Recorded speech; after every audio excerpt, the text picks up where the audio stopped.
Nessa série do Netflix, eles falaram que a primeira temporada talvez tenhamos outras, até porque tem várias figuras históricas que poderiam entrar lá também, né?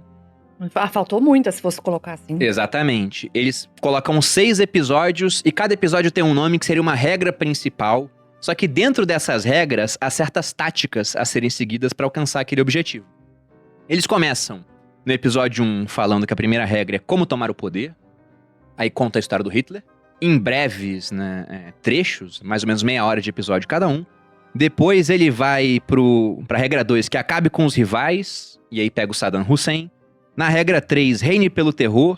Aí usa a figura do Gigante Gentil, que era o apelido do Idi Amin, de Uganda. Inclusive fica a dica aí do filme O Último Rei da Escócia, que conta a história do Idi Amin. Na 4, ele vai pra Controle a Verdade, aí coloca o Stalin, da União Soviética.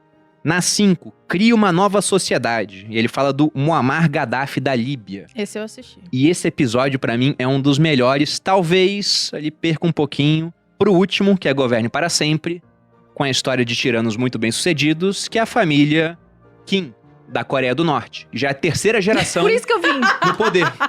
E Kim está aqui porque tá na linha de sucessão. Estamos encontrando mais e mais Só tá motivos pra faltando mim. Uma plástica. Mas eles são bons nisso. Mas a inclusive. família Kim, ele fala assim, veja como os caras foram bem-sucedidos, porque cadê o filho do Stalin? Não foi ele que assumiu a União Soviética como Stalin morreu? E aí o cara fala na hora, até eu achei mó. Você já ouviu falar de Svetlana e não sei quem, não sei o quê? Exatamente. Não, nem eu.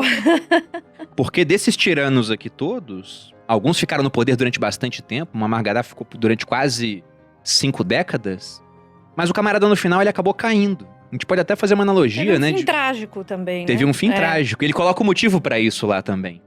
Mas ele vai contando lá com essas regras, mostrando como que tiranos ele chega no poder, se mantém lá, e como fazer pra teoricamente se manter pra sempre. E isso é muito interessante, há várias implicações nos dias de hoje. Mas antes de entrar nessa parte, acho que é interessante a gente começar a falar de episódio por episódio. O que vocês acham? Pode Ou ser. qual foi a ideia geral de vocês da série? Eu acho que o mais legal da série, pra mim, pelo menos, é o que eu falo sempre, que os regimes totalitários são muito parecidos.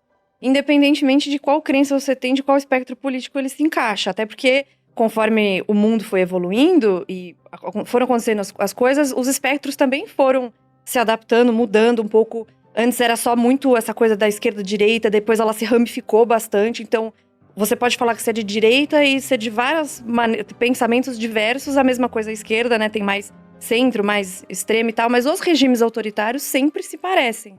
Era isso que eu ia dizer. Perguntar pra vocês primeiro sobre isso. Em que aspecto político os regimes autoritários se enquadram? Então, na verdade, eu acho que é mais importante do que falar de espectro político. Porque, como eu falei, você pode enxergar coisas da direita e coisas da esquerda nesses regimes.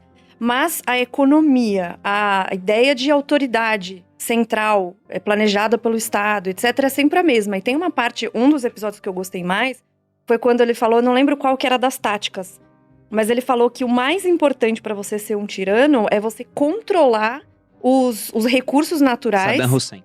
Do Saddam Hussein. Controlar os recursos Episódio naturais, 2. então óleo. Parece que você tá vendo a história do Brasil, só que contada de uma outra forma, que é esse controle estatal sobre todos os bens e recursos naturais, as pessoas, e aí também vai depois para a imprensa e outras coisas, mas o controle da economia e o planejamento central é sempre o mesmo. E aí eu esqueci de trazer, mas depois posso mostrar para vocês, eu tenho vários livros que eu trouxe dos museus que eu fui no leste europeu, que conta das ocupações soviética e nazista.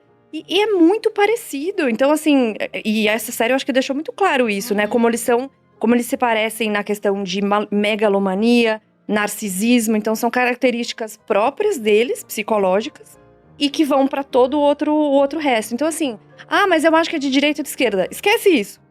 Como que eles se parecem e o que a gente pode fazer para evitar a tomada das liberdades individuais, que no fim das contas é o que eu acho que a gente deveria defender.